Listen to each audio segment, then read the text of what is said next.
Salut, on fait un aller-retour sur la Côte d'Azur tout de suite.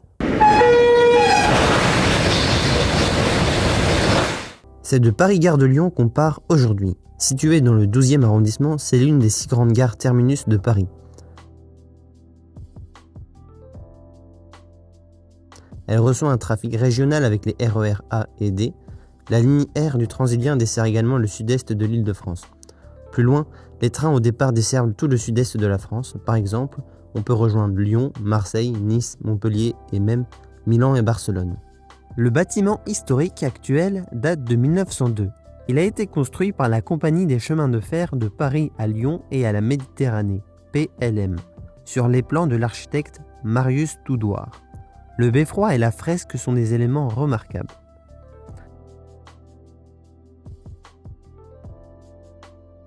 Vestige de cette grande époque, le restaurant Le Train Bleu est l'un des derniers buffets de gare.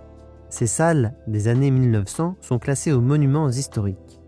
La société du PLM faisait rouler des trains entre Paris, la Méditerranée, les Cévennes, les Alpes et la Provence.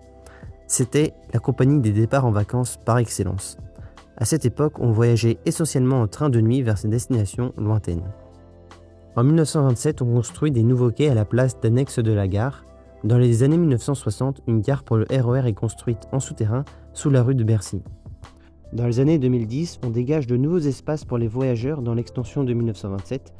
Une verrière est construite pour apporter plus de lumière. En 2021, c'est la 3e gare la plus fréquentée de France après la gare du Nord et la gare Saint-Lazare. Cette fréquentation est surtout due au trafic régional.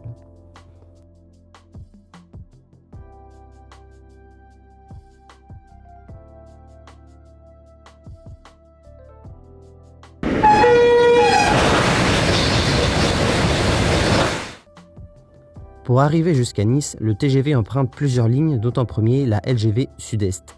C'est la toute première ligne à grande vitesse de France. La première section est inaugurée en 1981, la seconde le sera en 1983. C'est le début du TGV qui marque le début d'une nouvelle ère pour la SNCF. Depuis sa création, le trafic voyageur n'a cessé d'augmenter. C'est la ligne la plus fréquentée d'Europe. Un tiers du trafic national passe par cette ligne.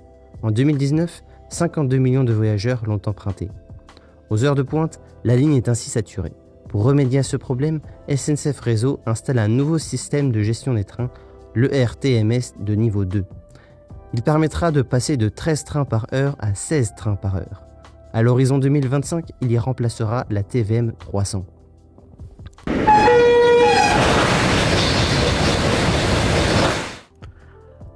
Notre TGV s'engage ensuite sur la LGV Rhône-Alpes. Dans les années 80, de nombreux TGV continuaient au-delà de Lyon vers le sud. Le nœud ferroviaire lyonnais était saturé à cause de tous ces TGV. De plus, les prévisions de trafic pour les années à venir ne faisaient qu'augmenter. Ainsi, une nouvelle LGV est inaugurée entre 1992 et 1994. Elle permet le contournement de l'agglomération lyonnaise par l'est. Le tracé passe par l'aéroport de Lyon-Saint-Exupéry. Une gare TGV y est implantée pour assurer les correspondances entre le train et l'avion. Enfin, la LGV s'engouffre dans la vallée du Rhône jusqu'à Valence.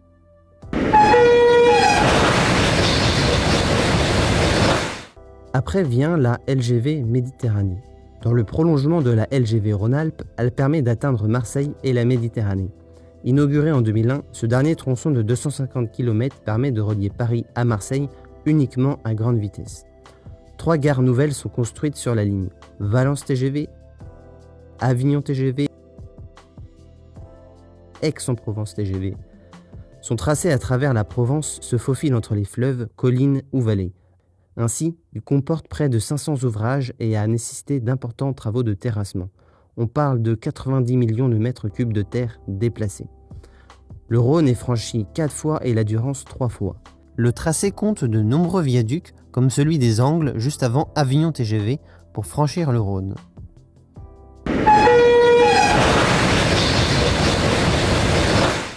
Après un arrêt à la gare de Marseille-Saint-Charles, le train emprunte la ligne classique de Marseille-Saint-Charles à Vintimille. Elle suit le trait de côte de La Ciotat à Toulon, puis passe à l'intérieur des terres. La ligne longe à nouveau la Côte d'Azur à partir de Saint-Raphaël. Elle est inaugurée par segments entre 1858 et 1872. Le 25 000 volts alternatif 50 Hz a été choisi pour électrifier la ligne. On a de superbes vues sur la Méditerranée. Les portions longeant la côte après Saint-Raphaël ont nécessité de nombreux ponts et tunnels. La traversée du massif de l'Estérel est magnifique. La ligne continue ainsi jusqu'à Vintimille en Italie. Dans le cadre du projet Ligne Nouvelle Provence-Côte d'Azur, les gares et les plans des voies sont réaménagés pour accueillir encore plus de trains et pallier la saturation du trafic. Le bloc automatique lumineux assure la signalisation.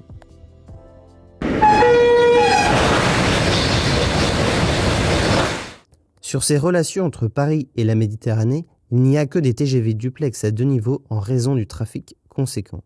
À l'aller, c'est la rame 294 qui nous emmène.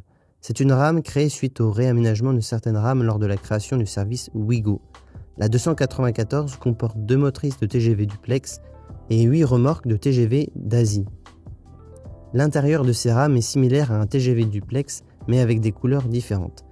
Les carrés de cadre sont appréciables en famille, mais l'espace aux jambes est limité. Je vous conseille de choisir un siège en salle basse. C'est plus paisible que la salle haute, car la circulation entre les voitures se fait par la salle haute. On est plus proche du centre de gravité du train, ainsi les secousses sont réduites. Malgré tout, la salle haute offre l'avantage d'avoir une meilleure vue depuis les fenêtres.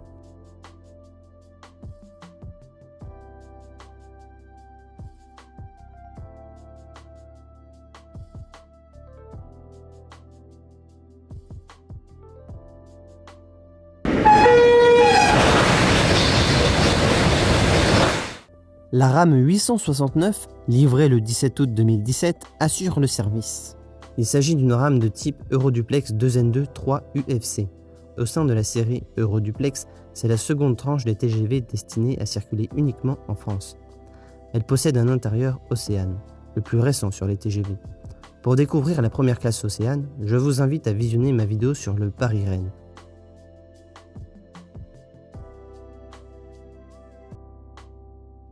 Pas de surprise sur ces sièges récents, c'est un peu plus dur que sur les anciens.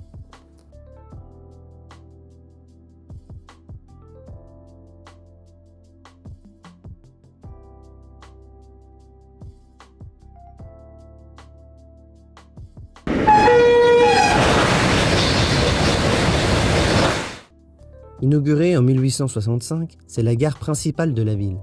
Au point kilométrique 224,214 de la ligne Marseille-Vintimille, elle marque le terminus de notre TGV. Elle dispose de 7 voies. Actuellement, en 2023, la seule desserte internationale qui subsiste est la liaison vers Vintimille. De là, on peut rejoindre de nombreuses villes d'Italie. Outre les liaisons régionales, on peut rejoindre depuis Nice l'axe PLM et l'Est de la France grâce au TGV intersecteur. On peut aussi noter le train de nuit Paris-Nice dont j'ai déjà fait une vidéo. C'est terminé pour aujourd'hui. À bientôt.